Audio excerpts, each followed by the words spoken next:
நம்மளை விட்டு பிரிஞ்சு போயிட்டாங்களா, இறந்து போயிட்டாங்களா, அவங்கள ஒரு இறைவனாக வணங்கப்படணும் அப்படிங்கிறதுதான் ரொம்ப ரொம்ப முக்கியமான விஷயம். அது இந்தியாவில் கடைபிடிக்கப்படுறதுனா இது.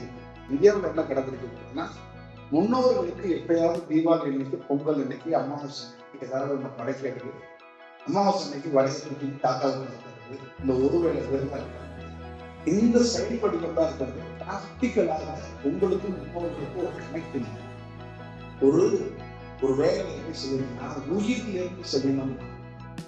அந்த உயிர் என்னன்னு யாருன்னா தெரியாது, உங்களுக்கு தெரியாது.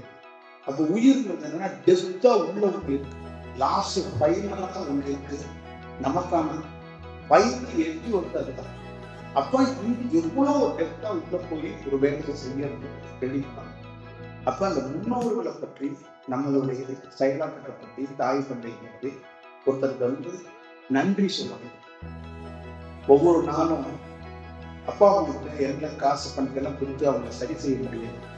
ஏன்னா அதுக்கான அவங்களெல்லாம் நல்லா பார்த்துக்கிறாங்க, நான் பெரிய டாக்டர் ஆகி, இன்ஜினியர் ஆகி, தாயை பார்த்துக்கிறேன், தகப்பனை பார்த்துக்கிறேன், ஹாப்பி கிடையாது. ஒவ்வொரு நாளும் ஒரு தாயையும் தகப்பனையும் எப்படி பார்க்கணும் அப்படின்னா சரணாகதி தத்துவமா பார்க்கணும்.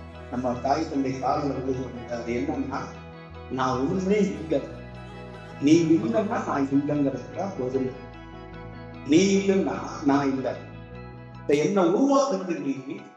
உங்ககிட்ட நான் என்ன கொடுக்கணும்னு நினைக்கிறேன்னா பணம், காசு, நிம்மதி, காரக்குழம்பு, சாம்பார், சிக்கன் குழம்பு இல்ல, என்னையே உனக்கு நான் கொடுக்கணும்.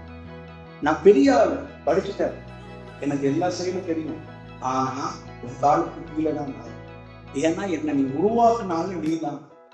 அப்படின்னு ஒரு தாய் தந்தைய வணங்கி ஒருத்தர் போகணும். இதுதான் உலகத்திலே பெஸ்ட். எங்க போய் ஒரு ஆசீர்வாதம் அப்படின்னா தாய் தந்தையை வணங்குறது இல்லை. அப்ப இந்த முன்னோர்கள தாய் தந்தையெல்லாம் நம்ம ஒவ்வொரு நாளும் அவங்களோட புகைப்படத்தையோ அவங்களோட வணங்கத்தையோ கவனிச்சுக்கிறோம்.